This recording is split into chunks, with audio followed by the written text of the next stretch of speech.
Unplugged in, the hunt for the leader of one of the world's most violent terror groups is over. Abu Bakr al-Baghdadi is dead. Islamic State leader reportedly blew himself up after U.S. Special Forces raided his compound in northwestern Syria. U.S. President Donald Trump, who ordered the raid, said al-Baghdadi died like a coward. But is the world safer, as the president claims, or will his death inspire others? Plugged In looks at the daring mission to find the leader of ISIS and its impact on global security. On al-Baghdadi, a legacy of terror. Hello and welcome to Plugged In. I'm Greta Van Susteren. 100% confidence? Jackpot? Over. Those were the words the United States Special Operations Commander in northwestern Syria used when he told President Trump that the world's most wanted man is dead. Al-Baghdadi, the self-proclaimed leader of the terrorist organization ISIS, blew himself up as U.S. forces stormed his compound. Al-Baghdadi's death comes just weeks after the CIA received a tip from one of Baghdadi's wives and a former courier. But this operation that resulted in his death of the brutal ISIS leader was just part of a larger mission, one that required careful coordination. It involved U.S. intelligence agency, U.S. Special Forces, and Kurdish allies on the ground. VOA Pentagon correspondent Carla Babb has the details.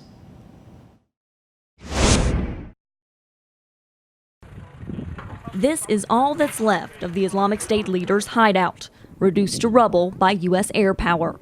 U.S. forces took Abu Bakr al-Baghdadi's remains from a tunnel somewhere under this wreckage, confirming his ID through DNA testing before burying him at sea. And top Pentagon officials revealed Monday Baghdadi wasn't the only one taken. There were two adult males taken off the objective, alive, and they're in our custody.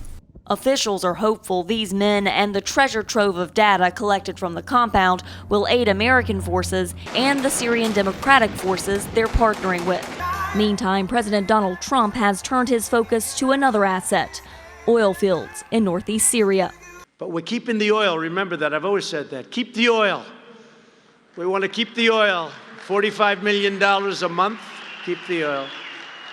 Securing the oil fields is now part of America's mission, and Defense Secretary Mark Esper added U.S. forces would defend them from Russian and Syrian forces if necessary. We want to make sure that SDF does have access to the resources in order to guard the prisons, in order to arm their own troops, in order to assist us with the defeat ISIS missions. A convoy of U.S. troops left Syria days ago amid cheers and taunts. But a U.S. defense official tells VOA another convoy of American forces re-entered Syria Sunday to help resupply troops and prepare for the withdrawal that President Trump wants. Putting more people in to protect these oil fields, are there going to be more troops now in Syria than there were before? My expectation is that it'll be fewer than what we had before, and they will be going home.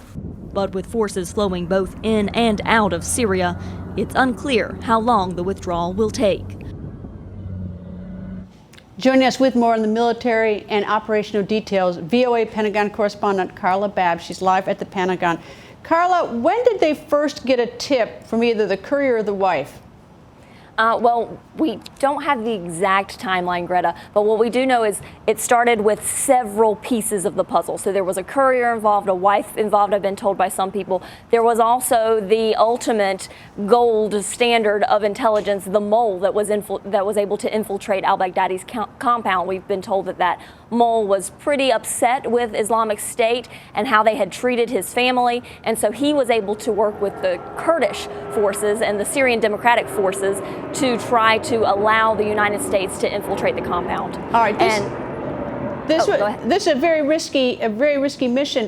Did that mole, is the mole the one that provided them with information as to even the compound details about the compound so that they could effectively land there and storm the place? That is what the Syrian Democratic Forces are saying. They said that he was able to get a layout of the compound. He was able to tell them where the tunnels were located. And so what we are hearing is that some officials were concerned that al-Baghdadi may move. And so they decided they needed to act quickly. And so we got some intelligence on Thursday. That's what Vice President Mike Pence had said. And then President Trump was presented options on Friday. He made the decision. They got actionable intelligence, I've been told, on Saturday morning, and they acted on Saturday night. They sent about 100 special forces in from Iraq into Syria. And let's not forget that this location in Syria, this isn't controlled by the Syrian Democratic Forces. It isn't controlled by the U.S. air power. It's Russian forces overhead. It's controlled by a lot of Islamic groups that have been having that area, not Islamic State, but other jihadist groups. So it wasn't exactly the location that people would have expected to find al-Baghdadi, and that is why it was so dangerous, because they were having to go outside the wire. Did Russia help or participate in any way, or give any guidance to the U.S.? I'm being told that Russia was informed that they were going in. The president did thank Russia, he thanked Turkey, he thanked Syria, but it is my understanding that their only role was to make sure that there was no miscalculation, that forces just let them know that they were going to be in that area. They didn't tell them why they were going in, and then they came out very quickly. How long had the military been preparing for this and running through drills for this? Well, the U.S. military and other agencies had been looking for al-Baghdadi in earnest in Syria since 2015. So they had been partnering with Syrian Democratic Forces for years. And then they actually got this intelligence months ago, which, as I explained, was pieced together in the final days before it happened. How were they able to verify that it was al-Baghdadi who was inside that compound? Well, if you recall, Greta, al-Baghdadi was actually in a U.S. detention facility in Iraq years ago before he got released. So the understanding is that they had his DNA at that time. And what I have been told is that when he blew himself up, when he was in that tunnel hiding and he didn't have a way to get out, he blew himself up and the head was actually intact. So I've been told that the U.S. was able to quickly identify him by looking at him and by using biometrics, facial recognition.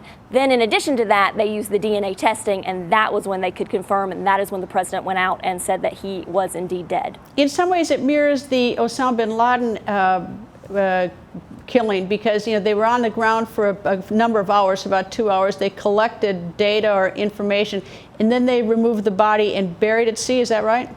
That is what I've been told by officials. He was buried at sea.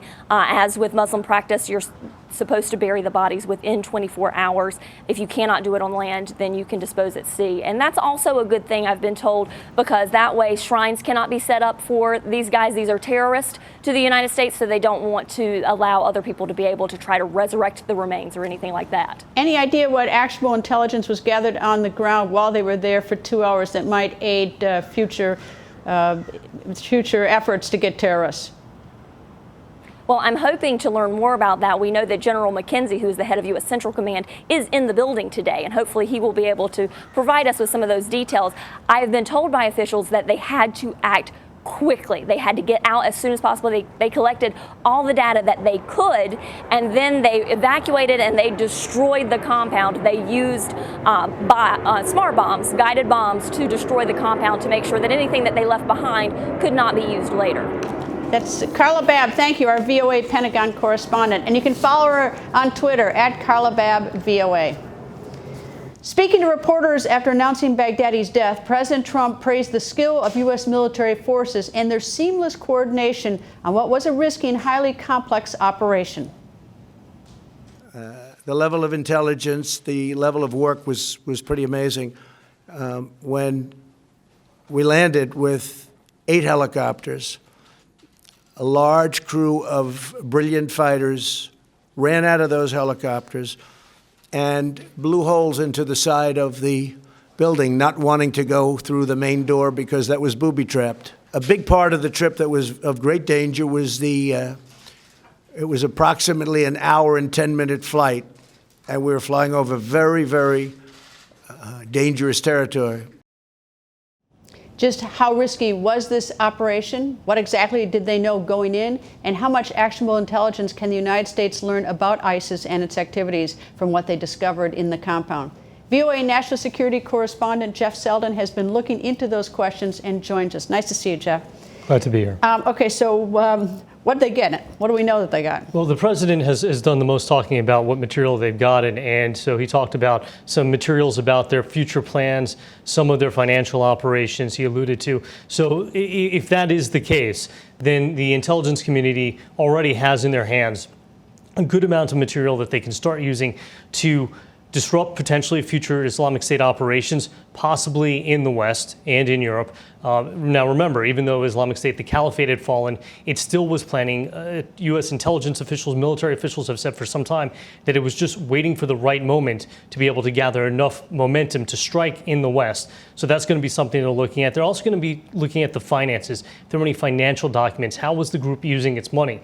And that's a key factor because even though, again, the caliphate was rolled back and Islamic State controls almost no territory at this point, it still had substantial financial resources. Recent intelligence reports indicate they may still have as much as $400 million at their disposal, which if you're an insurgency, which the group is right now, fighting both in Iraq and Syria, that's a lot of money that can do a lot of damage. They'll be looking at that. They'll also be looking at who Baghdadi was in contact with in his last days. We may have some indications of that already. There was a follow-on raid shortly after the raid that took out Baghdadi, and the U.S., along with the SDF, confirmed that they've now taken out the Islamic State spokesman, Abu Hassan al-Muhajir, and who was apparently coordinating some of the movement. So there's a lot that they can learn. Where was that in relation to the raid on Baghdadi? Have they revealed where they got the spokesman? They got the spokesman in a town called Jarablus, which is not far from the Turkish border. Again, it's in an area that the SDF and the U.S. has not controlled, has not done much fighting. As Carla mentioned earlier, it's airspace that's controlled by the Russians. On the ground, depending where you are, it's controlled either by Turkish forces, by Syrian regime forces, or if you're looking at Idlib province, where Baghdadi was killed, intelligence officials have called that a dumping ground for terror groups. So these are areas that are all controlled by various actors, and this seems to be where Islamic State was operating, possibly because the United States had less visibility into activity in this area. Well, it somehow, resembles, what happened with Osama bin Laden in Pakistan, and we had assistance there by Dr. Al-Fridi, who is in custody in Pakistan. He was not released, but he tipped off the CIA to Osama bin Laden's identity. Here we have a courier and a wife who apparently were instrumental. Is there any indication what's going to become of the courier and the wife? Because I imagine they've got big targets on their backs. Well, depending with the wife, depending how much information she's given over, the U.S. may try to hide her. Obviously, if you're a supporter of Islamic State, these people are now prime targets, people that you'd like to go after because they're traitors to the cause. There's been some talk that the operative who got inside Baghdadi's compound, close enough, according to the Syrian Democratic Forces, that he was able to steal the ISIS leader's underwear to help with DNA testing, that he may be in line for some of the $25 million reward that was put on Baghdadi for any information leading to his capture or death. ISIS isn't the only terrorist group in the region, and oftentimes we hear at some point after these events that there's chatter on the internet from that there are other terrorist groups. Is there any information or any reason to believe that that this has accelerated the alert for the intelligence agencies about other terrorist activities? Well, they're always looking at that. What most intelligence officials and analysts expect right now is that, at least for the short term, groups are going to be quiet, see how it plays out. There has been some chatter on social media from groups like al-Qaeda celebrating Baghdadi's death and voicing hope. Celebrating him? Well, he was an adversary, and it's a complicated relationship, to be sure. While celebrating Baghdadi's death and saying, see, this shows that you were wrong, some of the messages that al-Qaeda sympathizers and supporters and clerics have been putting out is expressing hope that perhaps the Islamic State adherents, supporters will repent and join al-Qaeda's cause. So they're going to be looking at whether or not al-Qaeda, other groups are going to try to poach some of the provinces, some of the affiliates that Islamic State had. And they're also looking at what Islamic State is going to do. Islamic State, from what we've been able to gather from what officials have said publicly, was savvy. They weren't using cell phones. They were using methods that were making it hard for the U.S. to pick up some communications, although the U.S. using advanced technology was able to figure out what they're doing. This is going to cause a group like ISIS or any other savvy terrorist group to look at what they were doing, and they're going to start changing how they operate already to make sure that more airstrikes and more raids don't take out other leaders. And already the SDF was saying that they were hurrying up some operations. And in addition to the strikes on Baghdadi, the raid that took out the ISIS spokesman, the SDF has said there were 2 other raids, another in the town of Jarablus near the border between Syria and Turkey, and then one in the town of Afrin. We've yet to get more details on what those raids turned up. Jeff, thank you. Jeff Selden, our national security correspondent here at VOA. And you can follow Jeff on Twitter at @JSelden. Baghdadi is a case study for intelligence agencies. Plugged In's Mil Arcega takes a look back at Baghdadi's past and how he evolved to become one of the most ruthless terrorists in the world.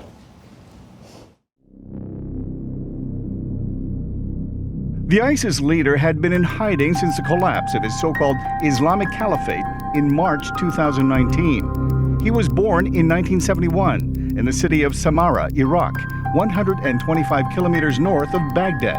According to Reuters, his real name was Ibrahim al-Samarra'i. He studied at the Saddam University for Islamic Studies in Baghdad, joining the Muslim Brotherhood after graduating. When the United States invaded Iraq in March 2003, Baghdadi joined forces with Sunni militias to fight the Americans. He was arrested and captured by U.S. forces in 2004 and remained in prison until 2009. While there, Baghdadi made connections with other extremists who shared his views. After his release, he sought out his former inmates, and together they formed the Islamic State in Iraq, an al-Qaeda affiliate, which at the time was led by Abu Omar al-Baghdadi. After Omar al-Baghdadi's death in 2010 in a joint U.S.-Iraqi operation, the younger Samarra'i took on the elder's name, becoming the group's new leader. Now Abu Bakr al-Baghdadi, he saw an opportunity to expand in 2011 when civil war broke out in Syria. In 2014, after committing a series of brutal acts, al-Baghdadi declared the formation of a vast Islamic caliphate over parts of Syria and Iraq. Since 2016 until his death in 2019, the United States has had a $25 million bounty on Baghdadi's head. For Plugged In, Mil Arcega, VOA News. One thing is certain, Baghdadi's death is not the end of ISIS, but his death is a blow to ISIS. For more on what might be next, we are joined by Hasib Alakozai, managing editor of VOA's Extremism Watch Desk. Hasib, before we even get to what this means to ISIS, this was a vicious man, beheading, raping, burning people alive. It's just about as vicious a person you can imagine. He was a vicious person, and he was that vicious that even Al-Qaeda condemned him. So think about the viciousness. Al-Qaeda in of itself is a terrorist organization, and when his organization parted ways with Al-Qaeda, Al-Qaeda was like, you are a heretic and you are no longer part of the Al-Qaeda. So his level of viciousness was at that level that even Al-Qaeda condemned him. It's just, there was just so many, even Americans, that, in fact, I spent time with James Foley's parents after he was beheaded, a journalist, and it's just, it's almost hard to believe anyone could be that inhuman as Baghdadi. But anyway, all right, now turning to the question of the future. They've lost their land. ISIS has lost its land. They've now lost their leader and perhaps number 2, the spokesperson. So, and there are other terrorist groups out there. What becomes of the ISIS followers? Currently, there are 15 to 18,000 ISIS fighters in Iraq and Syria. 3,000 of them are foreign fighters. So while the physical caliphate may be gone, the leadership may be gone, the virtual caliphate, remember the Islamic State has been emphasizing on lone wolf attacks, on attacks through the internet. They're trying to inspire, motivate people elsewhere around the world to motivate attacks. So the virtual caliphate, the ideology is still there.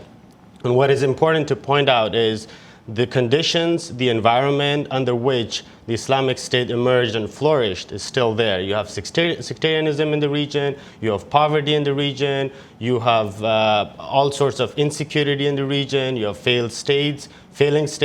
These factors, in the beginning contributed to the emergence and strengthening of the Islamic State. So these factors are already there. I suppose you also have to fold into it that now with Turkey and the Kurds in fighting in that corridor, is that we're hearing reports that the Kurds who held some of the ISIS fighters in prison, that some of them have been released, which may of course only add fuel to the fire.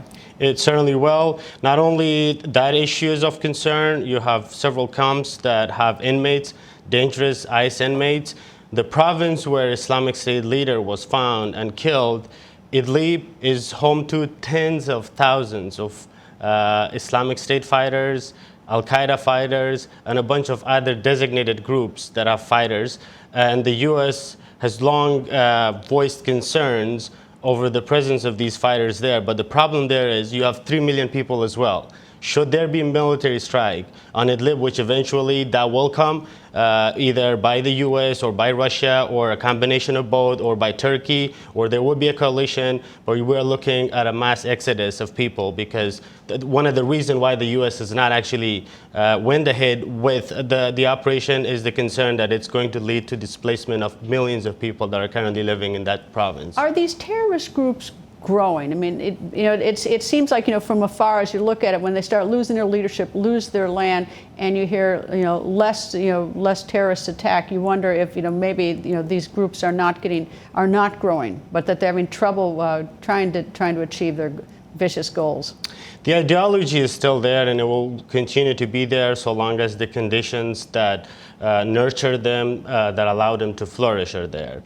But there would certainly be power struggle with al-Baghdadi being taken out, his deputy was being taken out, and a number of airstrikes and drone strikes have been carried out in recent months in coordination with local allies that have really undermined the leadership of the organization. So there will be, in the short term, there will be power struggle. But as far as the impact of this strike on the overall organization of Islamic State is concerned, and other terror group is concerned, they're pretty decentralized. They have tried to become decentralized and move from a centralized form of organization. That way, even if the leadership is gone, they can still thrive and they can still continue. Well, it doesn't appear that it's very safe to be a terrorist these days, because but on the other hand, if being a martyr is something to be achieved, something they want, it's a very difficult enemy if there's no sense of survival.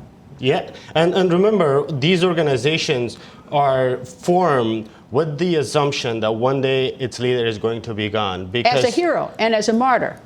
Yep.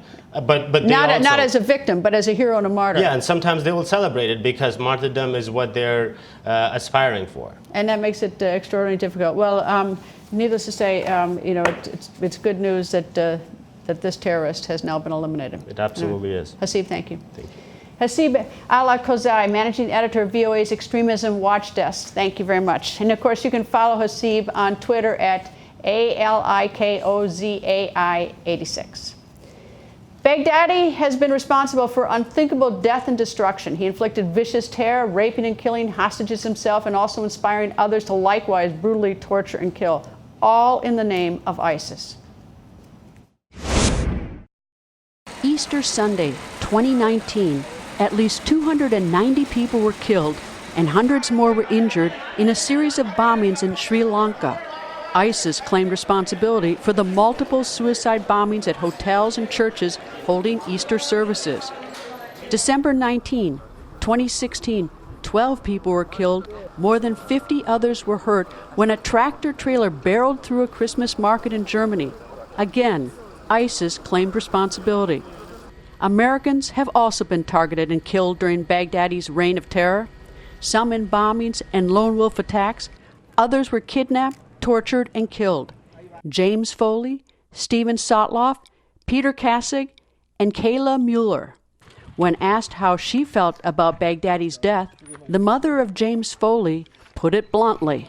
This will be a blow to them, but we've got to be ready for retaliation.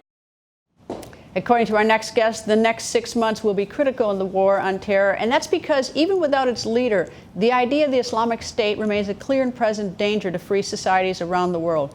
Retired Army General Bob Scales is a former commandant of the U.S. Army War College, and we are very happy to have him back here on Plugged In. Nice to see you, General. Hi, Greta. General, how risky was this operation? This was an extraordinary operation. I think that the media has sort of sold it a little short because you don't have time to lay out the complexity of this. Real quick, the cliff notes. 700-kilometer round trip, with 2 refuelings in the air from C-130 aircraft. So you have helicopters flying at 50 feet to 100 feet being That's low. Low, being refueled at night from C-130 fixed-wing aircraft.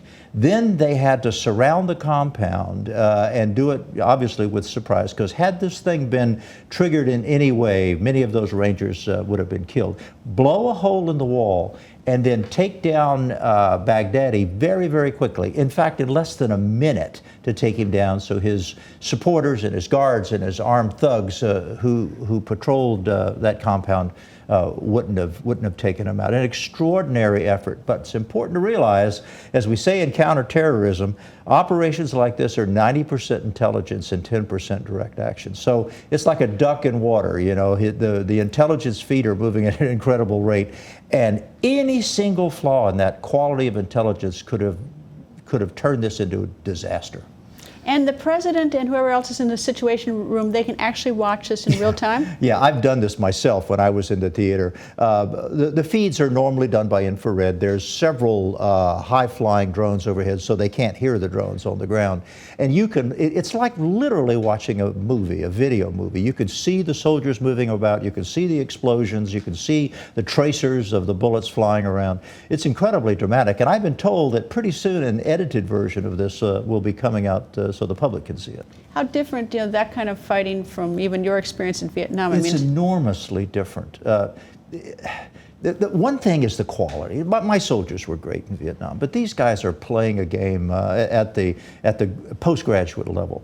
I remember General Mattis once said to me, we were talking about former Secretary of Defense. Former Secretary of Defense was telling. He said, "I wish we could bottle this." I said, "What do you mean?" He said, "I wish we could take the skills that we see in these operations and bottle it so you could pop the top on the bottle and use it at a moment's notice, and take those skills and spread them throughout the force. Because we're the only military in the world today who could do this. The Russians can't, the French, Germans, British.